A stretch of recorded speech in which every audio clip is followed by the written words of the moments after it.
On to the next question. All right. Good morning. Or Welcome to Marriage Monday with the Cruzes.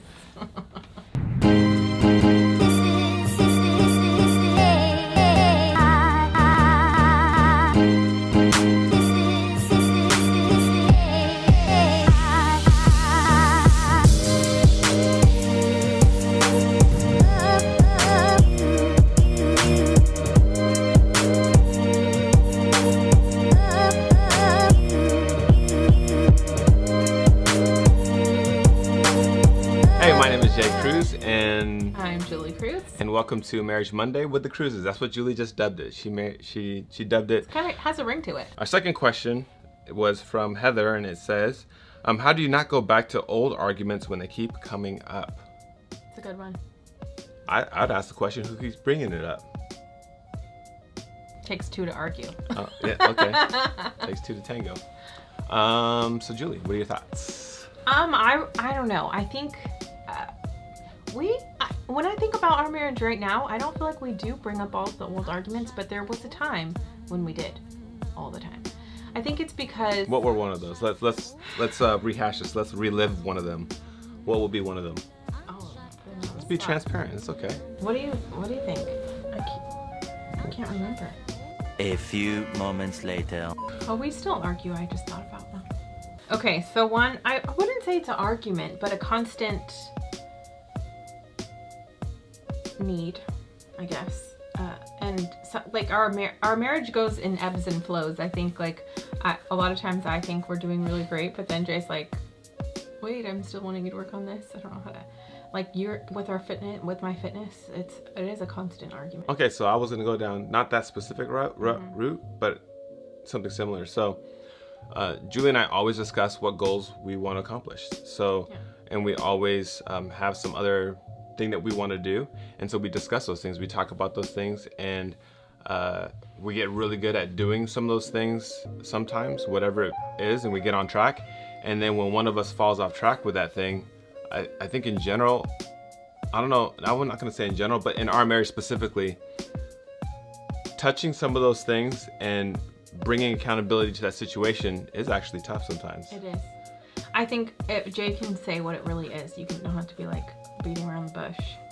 But okay, for me, I go through like spurts of being like really gung-ho with my fitness, like wanting to work out all the time, and I get super into it, and then I'll have moments where I'm not as much, and he loves it when I'm in the moment of those working out, and then when I'm not, he's wanting me to be, and so I think that has been pretty constant in our marriage as far as going, like, I don't mean to be like that, but I think that's just like naturally who I am, and so that's been something that we've had to constantly come back around to, and I've had to learn how to not take things personal. Because when he's encouraging me to work out, encouraging me to care about my fitness and care about my health, he's doing it because he loves me, and he's saying that this is something that he cares about, and so I want to care about it too. I think, so yeah, that it's hard for me because I take it personal. I'm like, what are you saying? I'm fat? Like, but he's not saying that. I just think for me, it's hard. I don't know how to talk about this.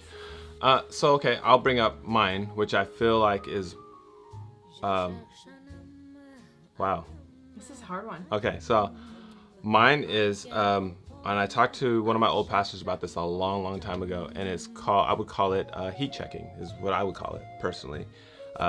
When you're younger, and this happened 7, 8, probably our whole marriage, the first 7 years, is something that I did was, you get married and it's kind of a pursuit, it's kind of a chase, and once you get married, you feel like that chase is over. And I'm not going to speak for all guys, I'm going to say this is something that just I dealt with.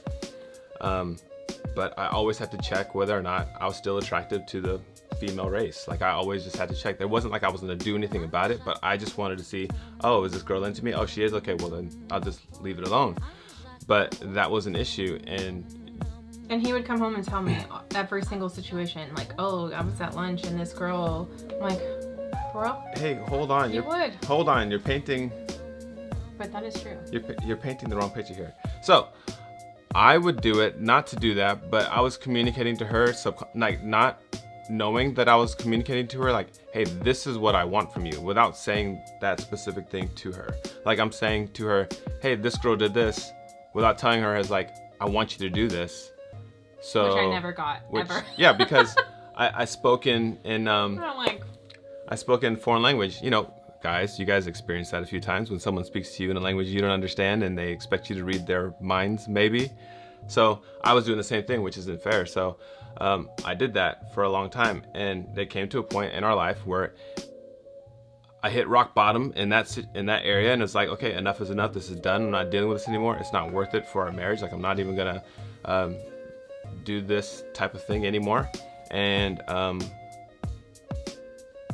there was probably the next, when it finally came to a head and I stopped it all together, there was 3 to 4 years where Julie still brought it up, or it still brought issues into our marriage.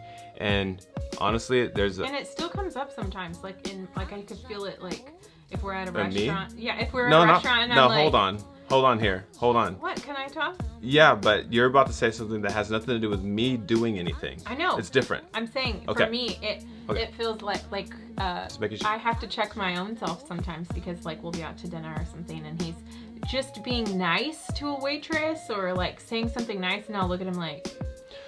To be fair, hold on. To be fair, I said the same thing to a man or a woman. She just notices when I say it to a woman because it's still a thing. Like we need to talk about the Sizzler Day. Remember that? It was like for your birthday or something, and the waitress kept coming up and calling him Sweetie. Sweetie, yeah. Sweetie, and every time I'd be like, why is she doing that? And then she came back and she refilled Julie's drink and said, "Here you go, sweetie." And then I was like, oh crap. Yeah. It wasn't just for him. Okay, so let's go back to. It's not, but I wouldn't say that is necessarily an argument that keeps coming back up. But I think that's an issue, though. Like issue argument, I would say they're both. And I think as the years have gone by, I think a lot of that argument for me stemmed from my own insecurities of how I felt about myself after having kids and gaining some weight, and like, you know, how I thought he may feel about what I looked like. And so it was just like a whole mental battle for myself. And so I think hearing those things about other girls saying, oh, you know, he saw my muscles or whatever, like made me feel even more self-conscious about it. And so even if for him he was thinking like that's what he wanted me to say to him, but I'm like, it just made me feel self-conscious. So I didn't like that. But I don't feel like we argued about that in a long time. No. So I think the question is, how do you not make the arguments come back? I don't know. So let me answer it then. Okay. So the last question, I talked about how fitness kind of related to it. And in this situation, I would say there's like a biblical premise kind of about it that I would think is there's this guy, I think you guys are familiar with him. His name was Saul. His name was Saul first? Yes, his name was Saul first. And at that time when he was named Saul, he was a Christian killer. And every Christian knew about it, that this is what he did. That's what he was known for.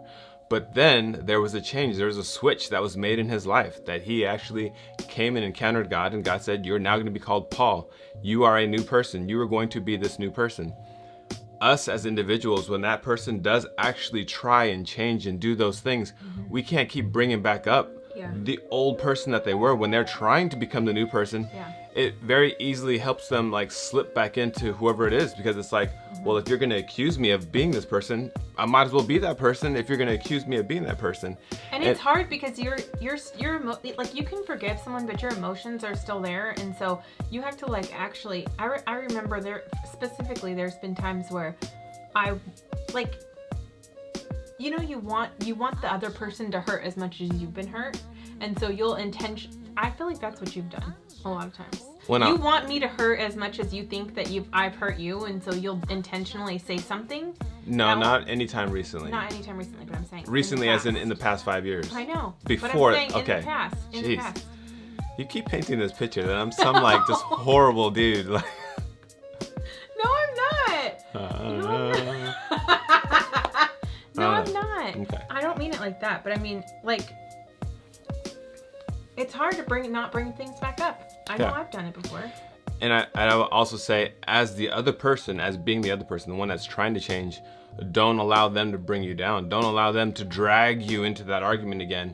Like, they're gonna start, and you know. Yeah, there's been times where you've said to me, like, we are not going to have this conversation because it's not going to lead anywhere good. Yeah. And that's hard because sometimes you feel like you need the closure, and so you have to talk it out 1,000 times because we closed it, and you're like 50 times already. Shut the door already. Yeah. Like, and that's hard too. So actually letting go and actually forgiving requires not bringing it up so much because it's just going to hurt you every single time. Yeah. Really. Yeah. So what's the answer? I don't know. This is a hard one. The answer is, I don't think there's a definitive answer. Hopefully you gathered something from everything that we talked about, but I think it is allow the other person to become the new person you want them to be, encourage them to be that new person, and also point out to them in a loving way, like, hey, I'm having these issues, I'm having these feelings, I'm feeling this type of way about what's going on right now. Express it, but don't come accusing. Don't come at them in an accusing way where you're like, hey, you're doing this again. Just, ask questions. And I mean, your goal in your marriage should be to make the other person happy, to make the other person. No. But your goal should be that you're striving for better. Yes, that's better. You're between each other. Because you can't make each other happy. No, that's true. You have to strive for better. But if you're like making an effort, if you're like, when you told me I'm trying to change, and then it would be hard for me because I could see that your behavior wasn't, like, in my eyes, wasn't looking like it should have been. My standard is here, and you're doing stuff here. And you're still there, and so I think that you have to take a step back and, like, actually give the other person space to change. Like, I can't change you. That's one thing that I had to realize. Like, the issues that he had, I didn't understand because I didn't struggle with those. And the issues that I have, he doesn't understand in the same way because he doesn't struggle with them. So we have to allow each other the space to be able to work on the things that we need to work on separately so that we can come together and be better together. So define space. You just said give the other person space. I don't mean space. I mean, I guess not space in, like, the way of, like, leaving each other. Give them some slack. Yeah, like, let them you can't change the person, so let them change, I guess. Like, give them the time. It's not going to happen overnight. You're not going to, like, wake up one day and everything is going to be perfect and you've forgiven each other. There's steps that have to happen in order for you to get back to a place. Like, for me, I look at our marriage at year 7 and I think there's no way we would have been able to get out of it. And then now, at almost year 15, I look back at that and I say, how did we get out of that? And honestly, it was a daily decision for us to make each other a priority in our marriage and our priority in our life, and changing little things, little behaviors every day. And then it culminated into this big effort and a big change. So now, after 15 years, we can look back and say, look how far we've come. Look how far we've changed. But it took effort every day in order for us to get to this place now. And at that time, in the fire, in the moment, it seemed impossible to get out of. So I guess, like, you're never going to be able to climb the mountain. You have to climb the mountain one step at a time. You can't get to the top. I guess you could get to the top if you were in an airplane, but you can't get to the top. You can't get to the top of a mountain without climbing, and climbing up every day, taking one step every day. And climbing a mountain is not easy, and neither is climbing out of relationship problems. All right. Well, I think we hit it and some. Did we? I think so. That did we, though? I don't know. Hopefully that did. If it brought up other questions, please feel free to ask those questions. Thank you once again for hanging out with us on, what was it called? Marriage Mondays with the Cruises. Marriage Monday with the Cruises. We'll see you in the next video.